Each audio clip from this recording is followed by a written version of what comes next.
Welcome to our channel. Today we how to restore your Bosch smart home controller integrations, complete guide step by step clearly.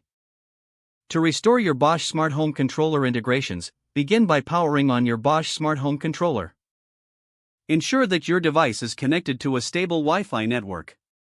Next, open the Bosch smart home app on your smartphone. Log in using your account credentials associated with your Bosch smart home system.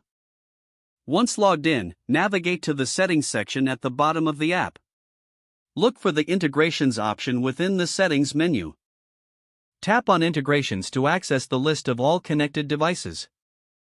Identify the integration that you need to restore. Select the specific integration that requires restoration.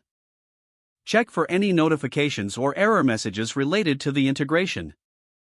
If there are issues, it may be necessary to remove the integration first. To do this, tap the Remove button associated with the selected integration. Confirm the removal when prompted.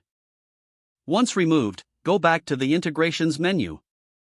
Locate the option to add integration or connect new device.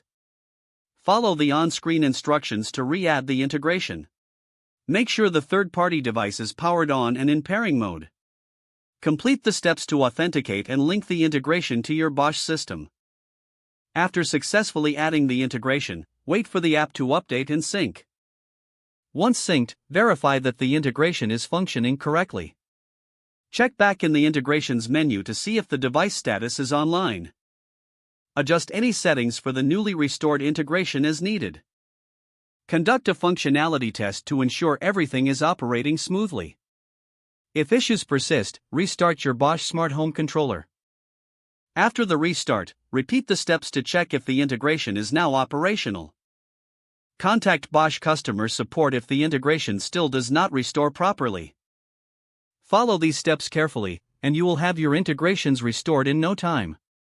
If the page does not load, refresh the browser or try again in a private or incognito window.